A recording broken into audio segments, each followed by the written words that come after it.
Sir ನಮಸ್ತೆ. ನಮಸ್ಕಾರ sir ಎಲ್ಲಿಂದ ಬಂದ್ರಿ? ಶ್ರೀರಾಮನಗರದಿಂದ ಸರ್. ಏನ್ ಸಮಸ್ಯೆ ಇತ್ತು ನಿಮ್ಗೆ? ಸೊಂಟೆ ನೋವು, ಕೈ ನೋವು ಇತ್ತು ಸರ್. ಈಗ ಇವತ್ತು ಫಸ್ಟ್ ಸಿಟ್ಟಿಂಗ್ ಮಾಡಿದೆ. ಏನೇನಾಯ್ತು ಈಗ ಚೇಂಜಸ್? ಇವಾಗ ಸ್ವಲ್ಪ ನೋವು ಕಡಿಮೆ ಆಗಿದೆ. ಕಡಿಮೆ ಆಗಿದೆ. ಕೈ ಎತ್ತಕ್ಕಾಗ್ತದೆ. ಮುಂಚೆ ಎಷ್ಟು ಎತ್ತಕ್ ಬರ್ತಿತ್ತು? ಇಷ್ಟೇ ಎತ್ತಕ್ ಬರ್ತಾ ಇದೆ. ಈಗ ಇವಾಗ ಫುಲ್ ಎತ್ತಾ ಇದೆ. ಪೂರ್ತಿ ಎತ್ತಾ ಇದೆ. ಇವತ್ತೇ ಕ್ಲಿಯರ್ ಆಯ್ತಾ? ಆಲ್ಮೋಸ್ಟ್ ಆಯ್ತಲ್ಲ. ಮತ್ತೆ ಸ್ನೀಸಿಂಗ್ ಎಲ್ಲ ಇತ್ತಲ್ಲ ಮುಂಚೆ ಎಲ್ಲ ಡಾಕ್ಟರ್ ಹತ್ರ, ತುಂಬಾ ಡಾಕ್ಟರ್ ಹತ್ರ ಎಲ್ಲ ತೋರಿಸಿದ್ರು. ತುಂಬಾ ಡಾಕ್ಟರ್ ಹತ್ರ ತೋರಿಸಿದ್ದೆ, ಇಂಗ್ಲಿಷ್ ಮೆಡಿಸಿನ್. ಎಷ್ಟು ವರ್ಷದಿಂದ ಇತ್ತು ಸ್ನೀಸಿಂಗ್? ನನ್ಗೆ 12 ವರ್ಷದಿಂದ ಇತ್ತು ಸರ್. 12 ವರ್ಷದಿಂದ ಸ್ನೀಸಿಂಗ್. ಅಂದ್ರೆ ಯಾವಾಗ ಸ್ನೀಸಿಂಗ್ ಬರೋದು? ಬೆಳಗ್ಗೆ ಎದ್ದಿದ ತಕ್ಷಣ ಸ್ಟಾರ್ಟ್ ಆಗುತ್ತೆ. ಎಷ್ಟೋ ತನಕ ಬರೋದು?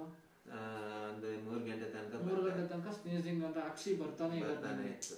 ಈಗ ನಾನು ಮೆಡಿಸಿನ್ ತಗೊಂಡು ಒಂದು ವಾರ ಆಯ್ತು ಮೆಡಿಸಿನ್ ತಗೊಂಡು. ಬೆಳಗ್ಗೆ 11 ಗಂಟೆ ತನಕ ಬಂದ್ಬಿಟ್ಟು ಸ್ಟಾಪ್ ಆಗುತ್ತೆ. 3 ಗಂಟೆ ತನಕ ಬರೋದು, 12 ಗಂಟೆ ಕಡಿಮೆ ಆಗಿದೆ. ಪೊಲ್ಯೂಷನ್ ಏರ್ ತಗೊಂಡ್ರೆ ಇಮಿಡಿಯೇಟ್ ಸ್ಟಾರ್ಟ್ ಆಗ್ತಾ ಇತ್ತು. ಈಗ ಅದೇನು ಬರ್ತದೆ? ಇವಾಗ ಸ್ವಲ್ಪ ಕಡಿಮೆ ಆಗಿದೆ. ತುಂಬಾ ಹಾಸ್ಪಿಟಲ್ ತೋರಿಸಿದ್ರಲ್ವಾ?